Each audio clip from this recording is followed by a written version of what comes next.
Kah Halayim La Yahweh Bahashem Yahweh Shai Waharakah Kadash. All praises and glory go to you, Lord.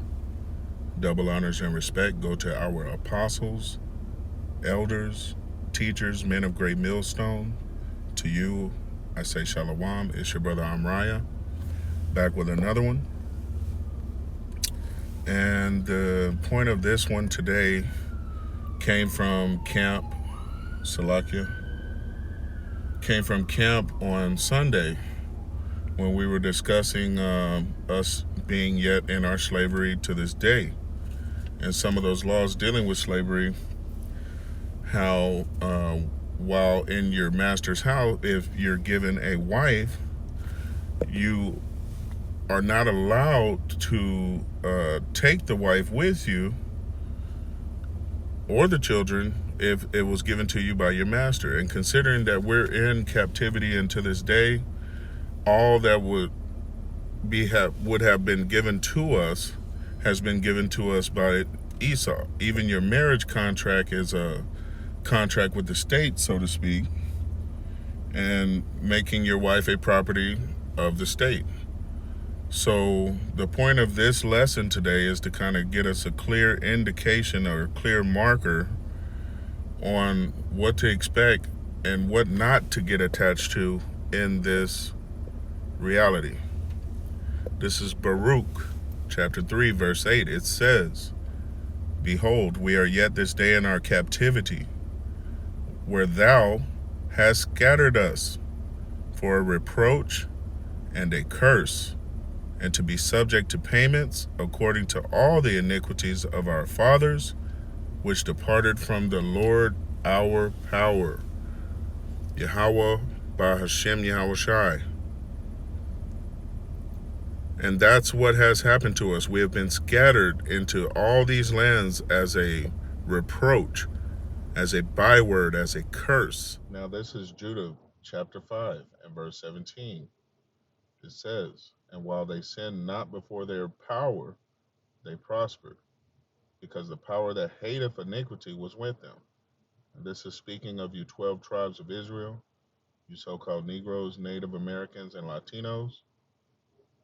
Let's continue reading verse 18. "But when they departed from the way which he appointed them," he being Yahweh, and that is the whom you ignorantly call God, his name, his actual name is Yahweh.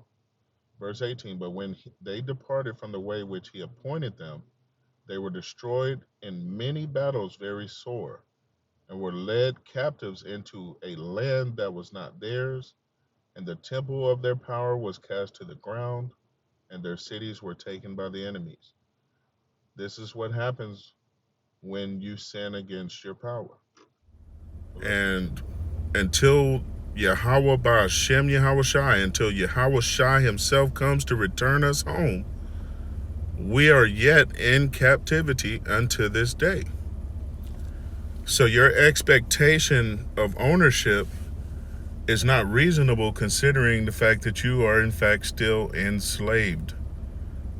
And we can argue back and forth about that point, but it's true. You're enslaved. If you're a so-called Negro, so-called Native American, so-called Latino, you are in fact property. You are in fact in bondage. Now, hence the point. Some brothers are going to be like Lot's wife in the last day, looking to look back on the things that they believe that they hold or that they own. But I want to set the record straight, and this is inspired by the brother Bazak from my camp.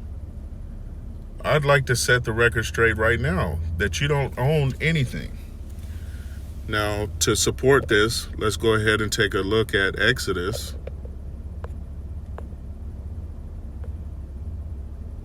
And we're going to go chapter 21, so that you brothers understand there are laws dealing with slavery. And Salakia, I'm doing this in my car. There are a lot of other sounds that are going to come through at this point that I can't do anything about. So Exodus chapter 21. Let's start at verse 3. Let's just read verse 1 on down. It says, "Now these are the judgments which thou shalt set before them," them meaning the children of Israel, the 12 tribes, you so-called Negroes, so-called Native Americans, so-called Latinos, and you speckled birds. It says, "Now these are the judgments which thou shalt set before them. If thou buy a Hebrew servant, 6 years he shall serve, and in the 7th he shall go out free for nothing," which we know that the so-called white man, the nation of Edom, has not followed these laws. If they were, we would have been free from this bondage long ago, to do as we will, to return from where we came, which is Jerusalem, which is Israel. But that's a whole nother subject for another day. Verse 3, "If he came in by himself, he shall go out by himself. If he were married, then his wife shall go out with him." Verse 4, "If his master have given him a wife," and this is the point, you listen close, you Israelites. Verse 4, "If his master have given him a wife, and she have borne him sons or daughters, the wife and the children shall be her master's, and he shall go out by himself," meaning you don't get to take your wife and kids with you. This is not an expectation that you should be holding from the Lord. Now, he might be merciful and save your house with you, but again, this is not something that you should be expecting. You can hope for it, but you should not be expecting that. Verse 5, "And if the servant shall plainly say, I love my master, my wife, and my children, I will not go out free." Listen good, verse 6, "Then his master shall bring him unto the judges. He shall also bring him to the door, or onto the doorpost, and his master shall bore his ear through with an awl, and he shall serve him forever." Now, for those of you who don't understand what that is a man being branded like cattle. He is now permanent property of that master. If you guys don't want to accept your freedom papers given to you by Yahweh, Bahashem Yahushai, if you are looking back and saying that you love the so-called white man so much that you will take his awl, which is modern day his serpent, his venom, or in fact the MOTB, which we know as the mark of the stupid of the world, stupidity mark, because there's no way you're going to get away, which we identify as the RFID microchip, might I add.